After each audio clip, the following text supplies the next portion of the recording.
రాష్ట్ర ఉప ముఖ్యమంత్రి పవన్ కళ్యాణ్ తన కార్యాలయానికి రాష్ట్ర వ్యాప్తంగా ప్రజల నుంచి వచ్చిన ఆర్చీలను ఫిర్యాదులను శనివారం ఉదయం నుంచి పరిశీలిస్తున్నారు.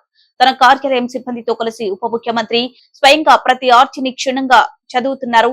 పంచాయతీరాజ్, గ్రామీణాభివృద్ధి, గ్రామీణ నీటి సరఫరా, పర్యావరణం, అటవీ శాఖలపై వచ్చిన ఆర్చీలతో పాటు ప్రజలు తాము ఎదుర్కొంటున్న ఇతర సమస్యలను, ఎదురవుతున్న ఇబ్బందులను ఫిర్యాదుల రూపంలో పవన్ కళ్యాణ్ దృష్టికి తీసుకొచ్చారు. తన శాఖల పరిధిలోని ప్రతి అంశాన్ని అధికారులతో మాట్లాడి నిర్దేశిత వ్యవధిలో పరిష్కరించాలని ఆదేశాలిచ్చారు. ఇతర శాఖలకు సంబంధించిన ఆర్చీల ఫిర్యాదులను సంబంధిత శాఖలకు పంపిస్తున్నారు. తిరుపతి జిల్లా వెంకటగిరిలోని ఎన్టీఆర్ కాలనీ 6వ వార్డు ఫస్ట్ లైన్ నుంచి మహిళలు, వృద్ధులు తెలియజేసిన సమస్య పవన్ కళ్యాణ్ ని కదిలించింది. ముఠాలుగా ఏర్పడిన కొందరు యువకులు బైక్స్ పై ప్రమాదకరంగా వేగంగా వీధుల్లో సంచరిస్తూ విద్యార్థులను, యువతలను, మహిళలను వేధిస్తున్నారని, వృద్ధులను భయపెడుతున్నారని లేఖ రాశారు.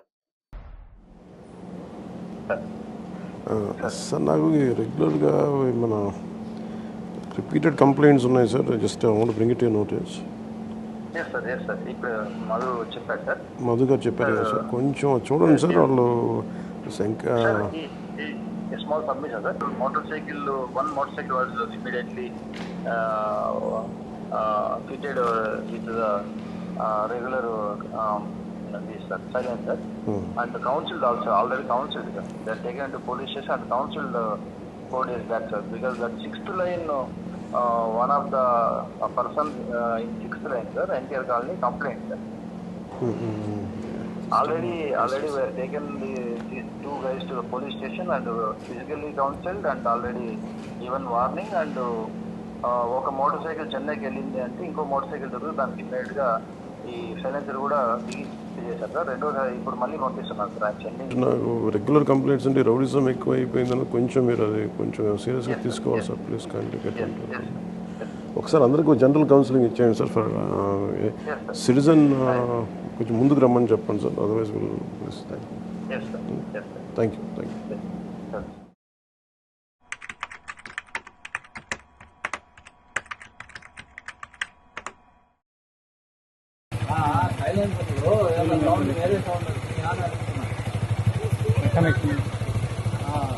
సైలెన్సర్ ప్రాబ్లం ఏం లేదు. ఓకే ఏమన్నా ఇక్కడ మీకు వల్ల ఏమన్నా ఇదిగా ఉందంటే ముందుకు రండి. ఇవాళ మీరు ర్యాష్ డ్రైవింగ్ చేయడం ఇది చేస్తా ఉన్నారా? ఏదన్నా సీట్ చేసినట్టు ఏం లేదు. ఇక్కడ ఈ వీధిలో కానీ ఏదన్నా మీరు ర్యాష్గా బండి స్పీడ్గా తోలినట్టు ఉంటామన్నా, లేదు ఎవరితో అన్నా ఏదన్నా అసభ్యంగా మాట్లాడినట్టు కానీ, ఏదన్నా ఎవరన్నా అసభ్యంగా కామెంట్ చేసినట్టు కానీ ఉందంటే మాత్రం మీ మీద సీరియస్గా యాక్షన్ తీసుకుంటాం. అలాంటి ఏదన్నా ఉంటే మీరు అందరూ మాకు చెప్పండి.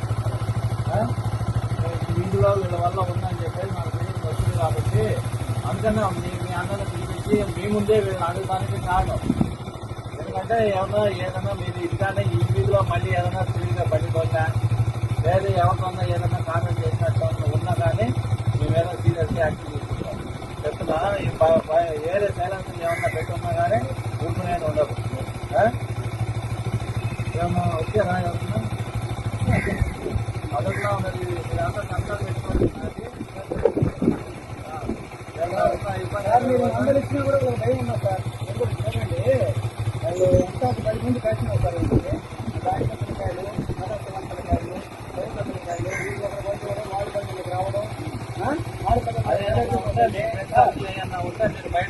సార్ ఆడపిల్లలు కాలేజీ పోతున్న వాళ్ళు వెంబడించడము, బస్సులు వెంబడించడము, ఫోన్లు చేయడము చాలా రిస్క్ సార్. బస్సులు కూడా సార్ ఎటమో బస్సులు వెంబడిస్తున్నాం సార్. నేను 4 సార్లు చూశాను. ఆడపిల్లలు చదువుకుని పోయే వాళ్ళకి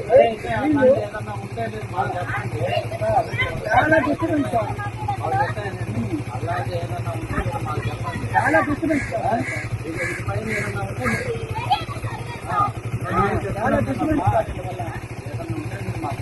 ధీమా సార్, సార్ కూడా పంపిస్తా ఉన్నాము.